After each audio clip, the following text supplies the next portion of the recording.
maka itu 12.000 orang menyaksikan tangan keluar Waduh. dari kuburannya Rasulullah, Allah. dicium oleh Imam Ahmad Ar-Rifai radhiyallahu anhu arba, dengan disaksikan 12.000 orang. 12.000 orang menyaksikan tangan Rasulullah keluar dari kuburan. Panggil Bekadam 33 tahun tidak tidur. Allah Ta'ala ingin membuat maulid Nabi hatta finnar, sampai di nerakanya Allah Ta'ala.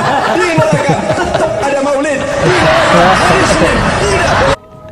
Setiap hari Senin maulidan. Apakah kalau di akhirat kelak ada hari-hari teman-teman? Hari Senin, Selasa, Rabu, Kamis, Jumat, Sabtu, Ahad. Masih kepikiran nggak ini hari Senin, besok Selasa mau ngapain gitu di akhirat?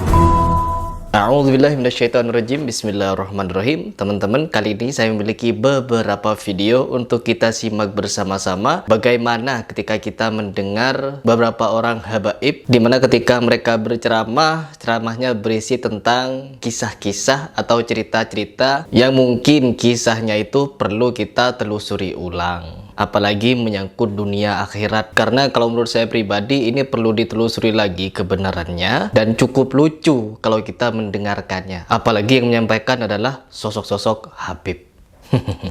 Oke, tidak perlu panjang lebar, mari kita simak seperti apa cerita dari para habaib ini. Yang pertama, seorang habaib menceritakan tentang maulid Nabi di neraka jahanam. Karena satu hal itu, Abu Lahab yang sudah tabbat yada Abi Lahab, nas Al-Quran divonis langsung oleh Allah Ta'ala, manusianya masih hidup, tempatnya neraka. Dimimpikan Abu Lahab setiap hari Senin dari ibu jarinya mendapatkan minuman di neraka, minuman surgawi. Sehingga setiap hari Senin Abu Lahab minum minuman surgawi di neraka. Seperti ini Al-Habib Umar bin Muhammad bin Salim bin Hafid mata'allah bituli hayati, di masa Habib Anis. Di neraka jahanam masih bisa menikmati kenikmatan surga. Kalau saya pribadi menganggap ini sebagai suatu dongeng saja teman-teman, karena orang yang sudah dijebloskan ke neraka jangankan menikmati apa yang ada di surga, ya, mencium aroma surga pun boro-boro gitu. Sedangkan jelas Abu Lahab itu bukan cuma orang yang sombong, kikir, kafir, munafik, musyrik dan lain sebagainya. Dia melebihi dari itu semua teman-teman. Saya pernah membaca suatu kitab yang dimana menyebutkan 7 golongan orang yang tidak akan pernah mencium surga. Yang pertama, orang yang sombong. Arti kesombongan di sini apa? Yaitulah mereka orang-orang yang menolak pada kebenaran, nasihat kebenaran, dan dia meremehkan manusia yang lain. Terus yang kedua, orang yang mencari ilmu akhirat tetapi untuk tujuan dunia. Terus yang ketiga, menisbatkan nasab bukan kepada ayahnya. Yang keempat, wanita yang berpakaian tetapi terlihat telanjang. Yang kelima, orang yang gemar mewarnai rambutnya, terkhusus mewarnai dengan warna hitam. Terus yang keenam, wanita yang minta cerai tanpa alasan yang dibenarkan syariat. Terus yang terakhir, orang yang membunuh kafir mu'ahad. Kafir mu'ahad ini adalah orang kafir yang ingin hidup berdampingan dengan muslim. Artinya berdampingan di sini apa? Yaitu menjunjung tinggi kedamaian. 7 golongan orang ini jangankan minum air surga, mencium baunya pun tidak akan bisa teman-teman. Bagaimana mau minum air surganya? Apalagi jenis manusia seperti Abu Lahab. Gak sekalian Fir'aun nanti ajak maulidan di neraka. Neraka jahanam loh. Lanjut. Di masa Habib Anis saya pernah menanyakan tentang hadis, tentang cerita tersebut. Maka apa komentar Habib Umar? Habib Umar mengatakan Allah Ta'ala ingin membuat maulid Nabi hatta finnar, sampai di nerakanya Allah Ta'ala. Di neraka tetap ada maulid. Di neraka hari Senin tidak. Setiap hari Senin maulidan. Apakah kalau di akhirat kelak ada hari-hari teman-teman? Hari Senin, Selasa, Rabu, Kamis, Jumat, Sabtu, Ahad. Apakah masih kenal hari-hari, kenal jam, kenal siang malam, tidur, ngantuk, lapar gitu? Ada gak di akhirat kayak gitu? Apalagi neraka. Masih kepikiran gak ini hari Senin, besok Selasa mau ngapain gitu di akhirat? Gimana sih membayangkan akhirat itu? Kok bisa di akhirat, di neraka saja masih kita tahu jadwal-jadwal hari? Masih sempet gak di neraka jahanam memikirkan hari ini Senin, besok Selasa mau ngapain? Hari Rabu jadwal saya apa? Masih gak kesempatan kepikiran ke sana? Ya Allah, Habib-Habib ini lomba ini ya. Coba baca judulnya. Lomba ngibul antar Habib Sufi. Lanjut. Terkenal dipanggil di Dompu Yang waktu kedua saya nih. mengajar di Dompu Habib Hujan. Dialog sama hujan. Kalau ada negeri tidak turun hujan, saya injak bumi, ya Allah kasih turun hujan. Belum angkat kaki, sudah turun hujan. Saya injak kasih julukan Kalah ya Rara ya. Rara kemarin doa dia berritual-ritual mau ngirim hujan ke Jakarta tapi gak hujan-hujan. Sampai diguyur air dia. Gak hujan-hujan Jakarta. Ini nih, Habib ini boleh nih. Suruh datang ke Jakarta, suruh nginjek tanah. Karena di Jakarta polusi mulai parah ya. Lama juga gak hujan. Buruan diundang yang butuh hujan. Nih ada Habib Sakti. Waktu saya tinggal di Parung, hujan tiap hari. Yang disedihkan oleh saya, ketika waktu makan, hujan turun. Terus? Saya berkata kepada hujan, Waduh. berhenti hujan! Widih. Hujan tuh berhenti. Widih. Anak murid saya berkata, abah keramat. Keramat benar. Satu saat, saya mau pergi Jumat.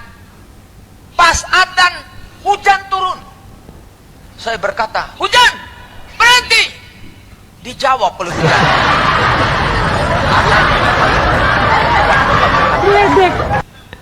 Saya diperintah untuk turun. Dan kamu diperintah taklif untuk melakukan Jumat.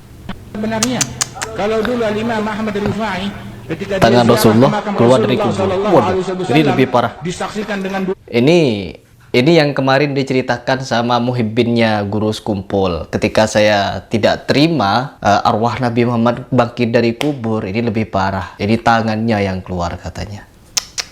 Jasad ketemu jasad katanya ya. Kita dengarkan baik-baik. Keluar langsung dari mulutnya. Kok bisa? Kok tega? Ya, kok bisa sampai setega ini membuat cerita? Allahu Akbar. Sebenarnya kalau dulu Imam Ahmad Rifai ketika dia ziarah ke makam Rasulullah Sallallahu Alaihi Wasallam disaksikan dengan 12.000 orang rombongan beliau.